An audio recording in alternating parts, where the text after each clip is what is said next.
Hi guys, Luetin here, and we're down on Golmud Conquest Large, and we're here for a full round breakdown today. Now, I've had many of you requesting me to do a round breakdown. I used to do these really often, and I haven't done these so much of late. Probably the main reason being is that it's the the release essentially of Battlefield 4 lately, and so I've had a lot of things to cover, a lot of things to discuss, and so these kind of standard breakdown videos haven't really come into the fray so much. But I'm going to try and put these in a little bit more because I've had a lot of requests from you guys sort of discussing these things.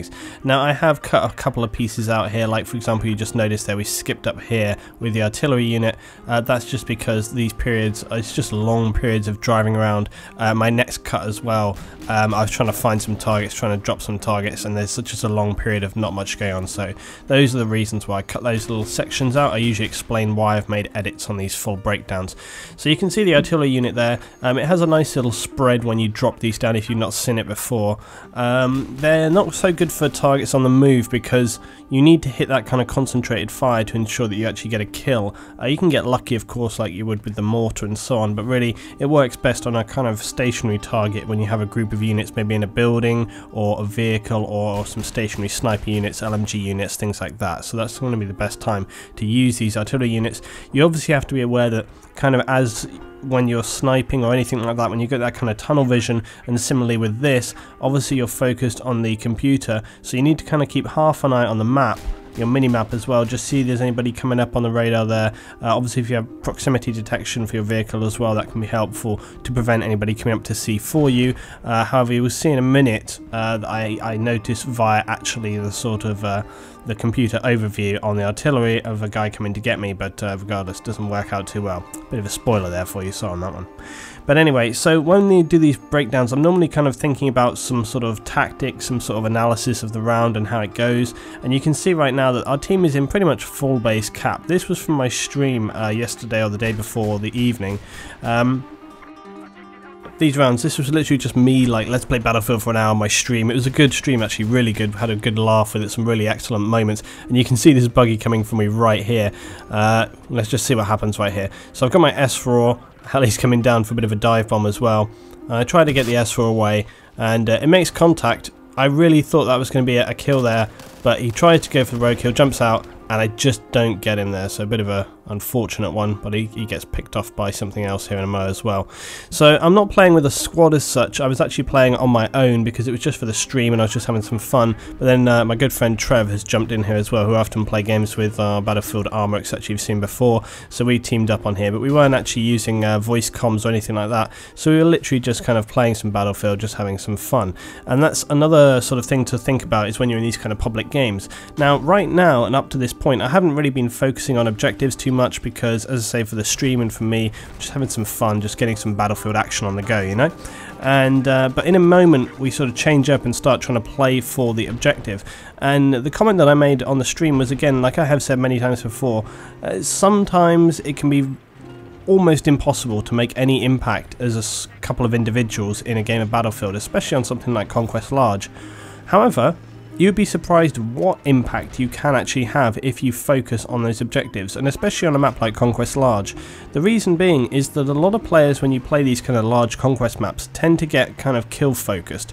They look at the maps, they see where the enemy are, they see where the most intense bases are, and they tend to focus solely on those. Similarly, you get maps like Hainan Resort.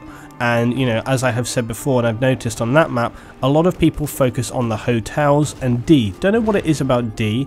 I was talking about this on the stream as well. D, for some reason, people seem to have this obsessive focus with D. So D and the actual hotel themselves in Hainan, people really focus on those. However, if you can just hold A, B and some of those other bases like E, etc., you can just go around and control those other locations, you're going to still come out with a win. So often in a base, you know, in a situation of Conquest Large, oh, nice little on the go kill there, the thing to do is to try and hit those satellite positions, because often, as I say, people tend to kind of congregate on the more intense sort of focused bases, the ones where all the action is going on. But if you're wanting to sort of cap the objectives and you're wanting to sort of make that difference to the game, then often going for those satellite positions. Now, it doesn't always work, and it depends entirely. I was taking a shot here to get a little range marker, and I decided it was too far. I remember what I said in the stream here, which was I said if those tanks are all the way down there, this is going to be the perfect time to hit A and B. So that's what we are making a move up here on. And this is a thing as well, is looking at where your enemy is on the map. Use that information. It doesn't have to always be an attacking aggressive thing. It's like I've said before as well, with spawns and things like this. Rush, for example, when people spawn, okay, if they're still at the base and they haven't spawned at the new base, I always say, hey, that's fine. Let them hang here and try and get some kills. We'll be up at the base arming the objective, and they won't be there to defend it. So you got to look at the sort of two sides of where people are in the game. So it's like if those tanks are down there trying to get long shots, or they're trying to sort of head down towards C position or whatever, or down towards E or whatever, then it's fine, because we can come up here, get out of the way and cap these bases, and then we'll go and deal with them later on. So try and sort of see things from a couple of different perspectives about sort of where you want to be and what's actually happening in the game. But when we come to these sort of satellite positions, and you'll see in a minute, I think we actually capped this guy here, but I was just looking to sort of double check, because I want some guy coming up and hitting me in the ass with an S4 or whatever. And yeah, he's clear to go. But yeah, playing those satellite positions, you often only need like 2 or 3 players, and if you just get a nice little light vehicle, I think we lose the tank here, as I recall, because my own failing. I think I get some cheeky guy running on the C4. Actually, let's blame Trev for that. Trev should have been quicker on the gun. I'll tell you, this is one thing that I always do as a gunner, and right, this is no sort of specific sort of crit on Trev. This is just a kind of general point. He's jumped out to rep us here, which is great. But obviously I can't watch 360, and I'm looking sort of for targets here, because they're on here somewhere. They're capping this base from somewhere. We're trying to find where the hell they are. But I should say one thing, is that when you're the gunner for the tanks, try to look at, or if you're in communication with your tank commander. Here he comes. I'm trying to get on him. Ah, and it wasn't enough. Yeah, if you're in the tank and you're with the tank commander, okay. If you're in communication, but if not, you can do it. You can still do it both ways. What you want to be doing is obviously looking at where the tank is looking at with its main turret, and then you as the gunner try and cover the sort of flanking and rear sides, whichever way it's not looking at, okay?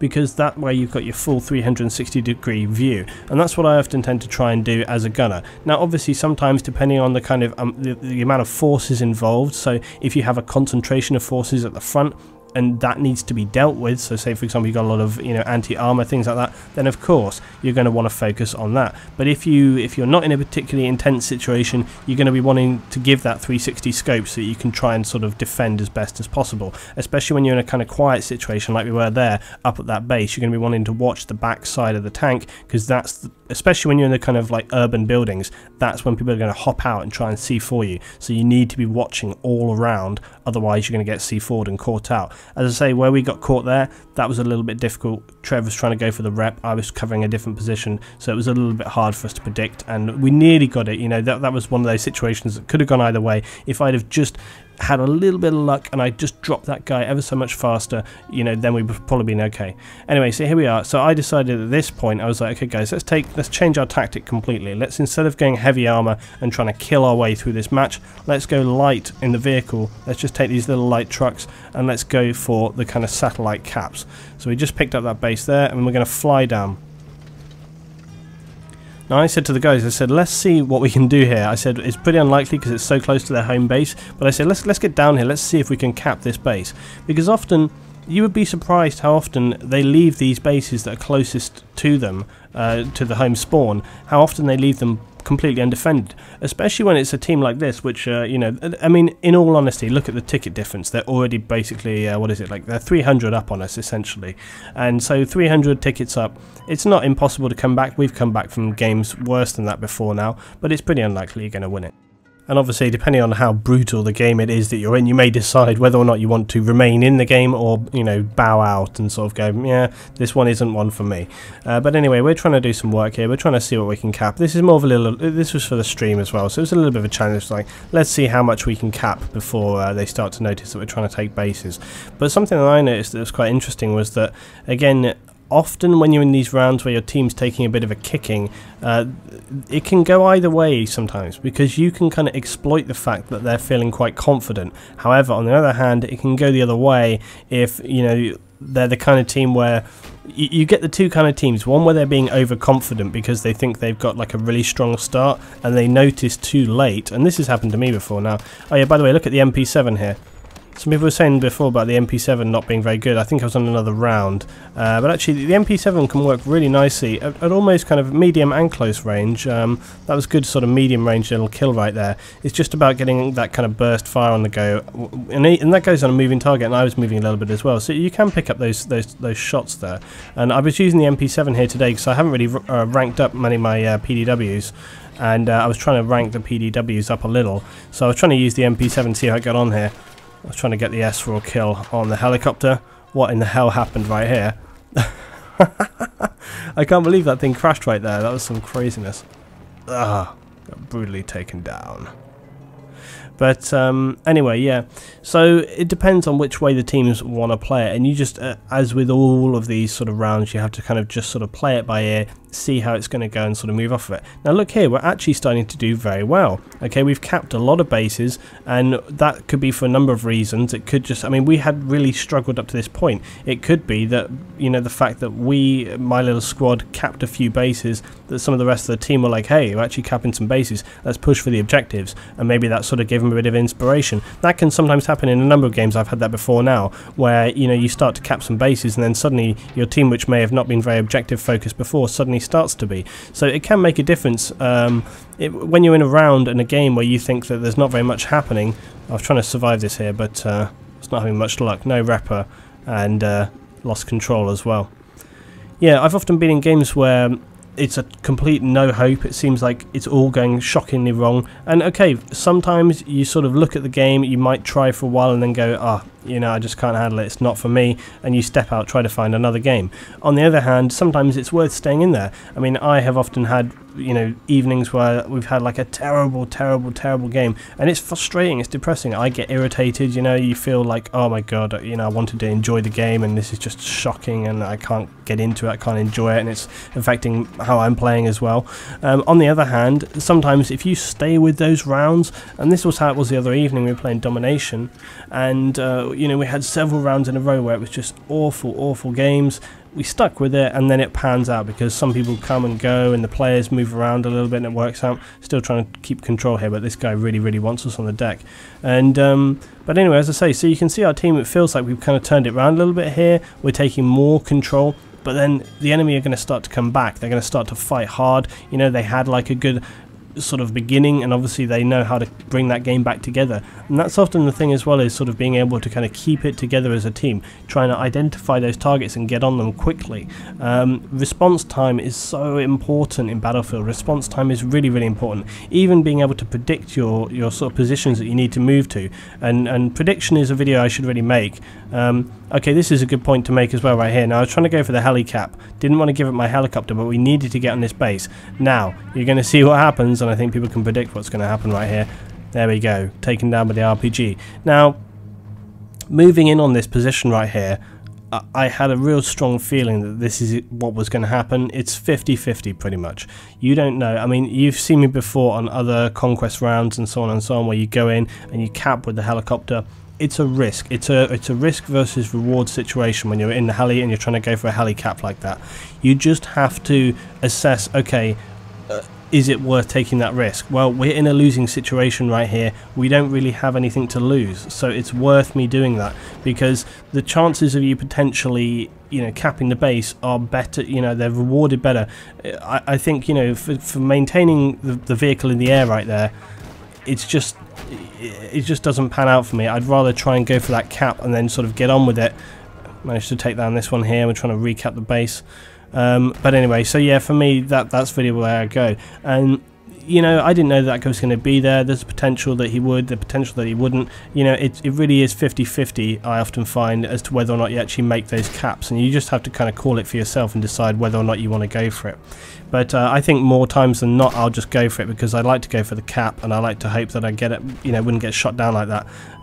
There's always the chance that you'll survive it as well. You know, we've seen before, your helicopter can take like an RPG hit, you'll maybe lose a bit of control, but if you've got some guys on board, you can kind of keep it in there. So I often don't feel as threatened as I might do at another time, and you know, sometimes you can be lucky as well. I mean, that guy hit me right in the side, so I had no line of sight, whereas if he had been slightly in front or towards, I may have been able to kind of jink to the right or the left and sort of potentially evade it. So you never know how it goes. So, you know, those helicopter caps, I think they're worth going for on the whole, unless you have, for example, you know, if our team was in a kind of, if we were sort of winning but sort of in contention for sort of, you know, moving towards a loss, I'd probably stay in the air in that point. I don't think it would be worth going for that risk. So you always have to kind of assess on the go how these things are working, and just sort of play it by ear, use your own judgment, look at things on the field, how important is it for you to kind of get these certain things.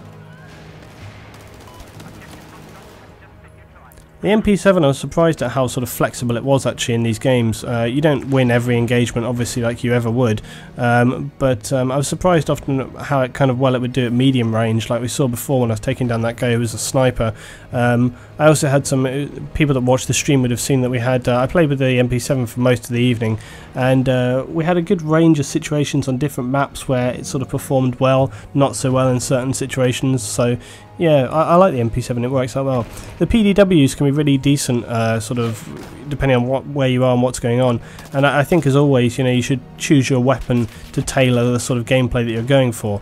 If you are sort of going for that kind of engineer wrapping, it can be surprisingly good, because if you have to jump out of a vehicle, if you think about this, you jump out of a vehicle, you're immediately in a close quarter situation. You might be going for a C4, or you have to sort of jump out of the vehicle, get straight into a building. And that's when those things are going to come into play, and the close quarter sort of and the extreme, you know, the higher fire rate is really going to help you out there. So I might do a little bit more videos demonstrating the PDWs and showing how they're going to work in those kind of situations. Right, so we're back on the move again. We're sort of going for the light caps that we were before. We're trying to take control back. You can see right now it's about 50-50 on the board in terms of control, so we want to try and flip it back.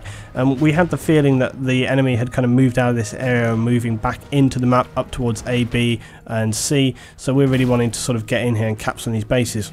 Unfortunately, we misjudged, and this tank coming in here as well, so we've got this tank to deal with, but luckily I've got my S-Raws, so maybe we can do a little bit of damage on this guy right here.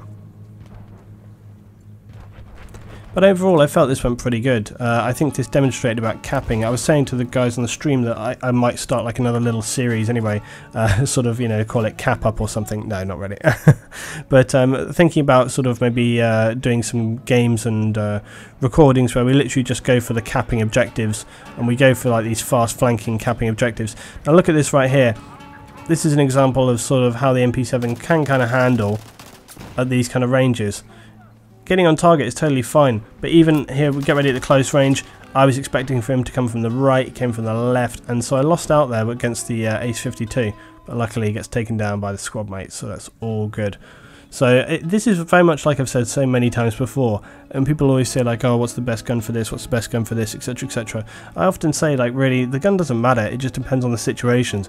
I anticipated that he was going to go to the right, he went to the left. I mean, it's very much kind of like in sport, you know, you're kind of when that sort of ball is coming a certain way, and the goalkeeper has to decide, okay, is he going to the left, is he going to the right? I thought he was going right, just happened to go to the left. If I'd anticipated it a little bit different, it would have turned out a little bit different. So there's always those kind of things to take into account when you're playing.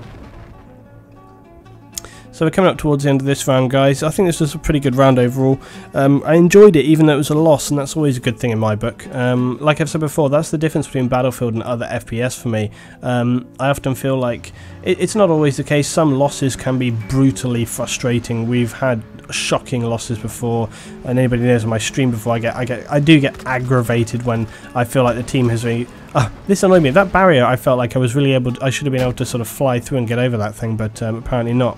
Some of the scenery sometimes can be a little bit hard to judge. You can fly over things that you wouldn't think you'd be able to, and sometimes you just hit it like a brick wall, so it can be a bit irritating. But Yeah, so I have found sometimes, as I say, that all I like is for the team to kind of get in the mix and sort of play hard in whatever aspect they're doing. But sometimes it really feels like kind of weak. I don't want to use the term, but it really is kind of like that sort of weak sauce where people are just, they're not really getting into it. They're sort of sitting back and they don't really want to play. And just, if people can just get in like we're having right here, you know, sort of get on that objective, fight.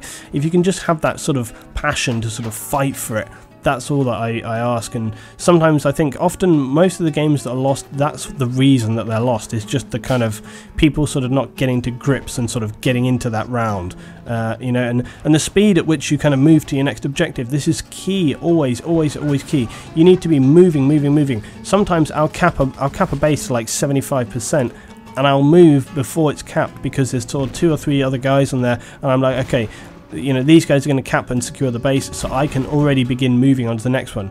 Oh, I remember in the round I said this, I was like, wow, mines? I don't even remember the last time I died from a mine. I remember in Battlefield 3 and stuff, there used to be mines always in use, but I was actually surprised that I couldn't remember the last time I got killed by a mine in Battlefield 4, really, at all. People always using other methods, so I was kind of surprised by that one.